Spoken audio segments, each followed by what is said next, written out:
The NBA season is less than a week away, with some of the most anticipated debuts in NBA history. In fact, I just made a video talking about how historic this rookie class can be. But what makes debut season so fun is seeing how the future superstars perform as rookies. So in this video, I'll be breaking down the rookie seasons of some of the current superstars in the NBA. But quickly before we go any further, if you're new and like basketball, I'd really appreciate if you would like, subscribe, and hit the notification bell to be notified whenever I release a video. I make videos about basketball all the time, and liking and subscribing are the two best ways you can help me out in the YouTube algorithm, help support the channel, and help me reach my goal of 10,000 subscribers by the end of the 2024 NBA season. Let's try and get 100 likes on this video so YouTube will recommend it to others. Anyways, let's look at these superstars as rookies.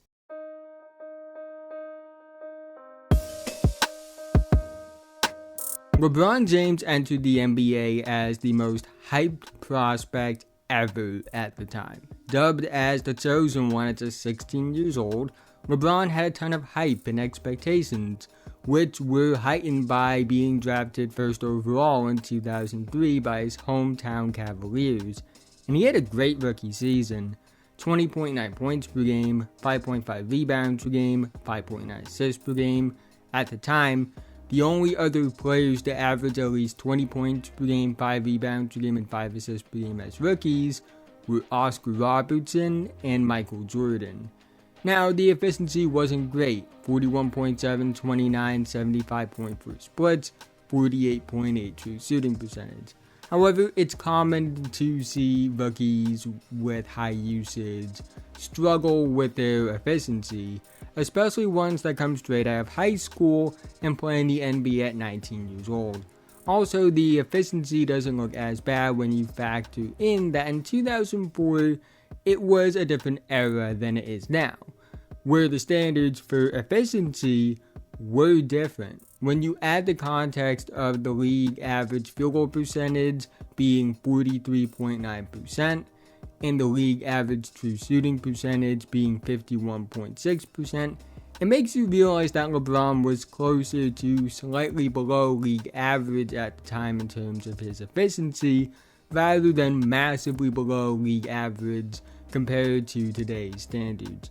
His best game as a rookie was 41 points, 6 rebounds, 13 assists, and 3 steals against a Nets team that just made the finals the season prior. LeBron would win Rookie of the Year in a close race with Carmelo Anthony. You could probably argue Melo should have won it. He had similar numbers. In fact, he was a more productive scorer despite playing less minutes, and did it on a playoff team while being more efficient. But that doesn't take away from what LeBron did as a rookie. Put up a stat line as a rookie we hadn't seen since Michael Jordan at the time. Finished 9th in MVP voting, and to this day, the only teenager in NBA history to finish top 10 in MVP voting. And that was a sign of things to come for the greatest basketball player of my lifetime. Giannis Antetokounmpo entered the NBA as somewhat of an unknown. He was super young, raw, but talented with major upside. He went 15th overall because he was a risk at the time due to how raw he was, and there wasn't much film of him against real competition. But I would say that Giannis actually overachieved as a rookie. I don't think people thought he was going to play right away. I think many thought early on his career would look like the career that Bruno Caboclo would have.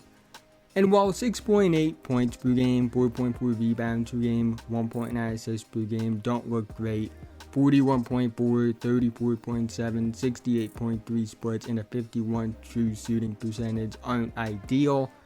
For a guy who was viewed as a project to play 24.6 minutes per game and hold his own, I think that was promising.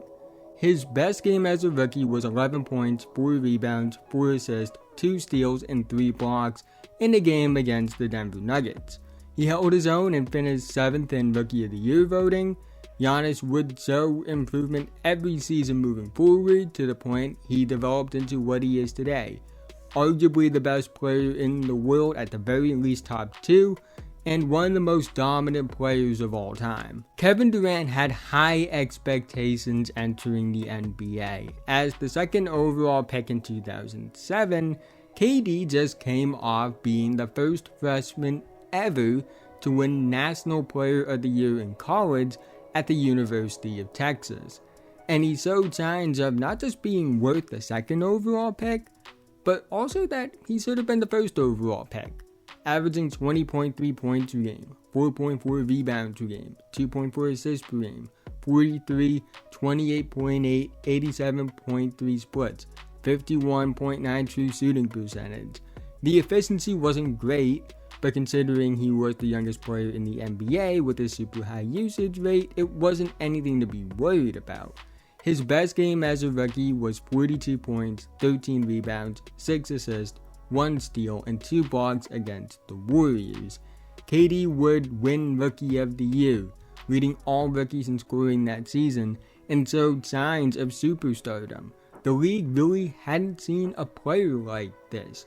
A 7-footer that moved like a guard, handled the basketball like a guard, was taking jumpers and just doing things that would be impressive if he was 6'3" or 6'4", let alone 7 feet tall. And he would go on to prove that his rookie season was just the start of something, as he has become one of the greatest scorers, if not the greatest scorer this sport has ever seen. After a magical run at Davidson as a junior, Stephen Curry would go 7th overall to the Golden State Warriors in 2009, and he would show signs of future stardom out the gate, averaging 17.5 points per game, 4.5 rebounds per game, and 5.9 assists per game on 46.2, 43.7, 88.5 splits, and a 56.8 true shooting percentage. Here's what's truly amazing about Steph's rookie season. He was above the league average in field goal percentage, 3-point percentage, free throw percentage, effective field goal percentage, and true shooting percentage in his rookie season. At the time, his 166 3-pointers were a record for a rookie. Like, 8 players have broken it since, but at the time it was really impressive. And at the time, it was also the 6th most in the NBA that season. His best game, in my opinion, is the most impressive game we will talk about among these players. His rookie season, he had a game where he had 42 points, 9 rebounds, and 8 assists in a win against the Portland Trail Blazers, where he played all 48 minutes. His team only had 6 players play at least 5 minutes in that game, and at one point they were playing 4v5 and they still won that game. Curry would finish second in Rookie of the Year voting behind Tyreke Evans, who did put up LeBron-like numbers as a rookie, to be fair, but for Steph, after a few injury-riddled seasons, he would go on to become what we know him as now. A top 2 point guard ever and a top 10 player ever. Nikola Jokic is an interesting case because he was a Eurostars player that was drafted 41st overall in 2014 and stayed overseas for a year and then played his rookie season in the 2015-2016 season. However, he would have been a lottery pick had he declared for the 2015 draft instead, because he had an MVP season in his overseas league during his Eurostars year. And as a rookie for Denver, Jokic was a highlight reel out the gate, with crazy passes night in and night out. Now, his numbers didn't stand out the most. They were good, but not great. 10 points per game, 7 rebounds per game, 2.4 assists per game, 51.2, 33.3, 81.1 splits, and a 58.2 true shooting percentage. His best game as a rookie was 27 points, 14 rebounds, and 4 assists in a win against a Raptors team that won 56 games that year. He finished third in Rookie of the Year voting behind Cat and Latvian Big Bird. And I remember thinking he was going to be really good after his rookie season. I thought all-star potential, but I didn't see potentially the best player in the world, top 2 playmaker ever, 3 of the best offensive big man seasons ever, and a top 10 all-time pace. So those are the rookie seasons of some of the current superstars in the NBA. Some of them showed the superstar signs early on, others took time to develop. It just goes to show how unique the NBA is, how different each path can be, and why development isn't linear. It's truly a roll of the dice, and there's no complete science to determine who will be the next superstar. We truly don't know until it happens, no matter how much research we do, and that's what makes the NBA such a fun sport for me to cover. But that's the end of this video. If you made it to this point, thank you so much. Again, haven't already, like, subscribe, hit notification bell, notified whenever I release a video. I make videos about basketball all the time, and liking and subscribing are the 2 best ways you can help me out in the YouTube algorithm, help support the channel, and help me reach my goal of 10,000 subscribers by the end of the 2024 NBA season. Let's try and get 100 likes on this video so YouTube will recommend it to others.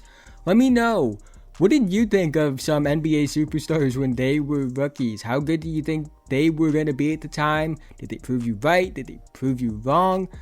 Who do you think is going to be the next superstar? Love to hear all that in the comment section below. But with that being said, have a nice day. I'll see you guys in the next one.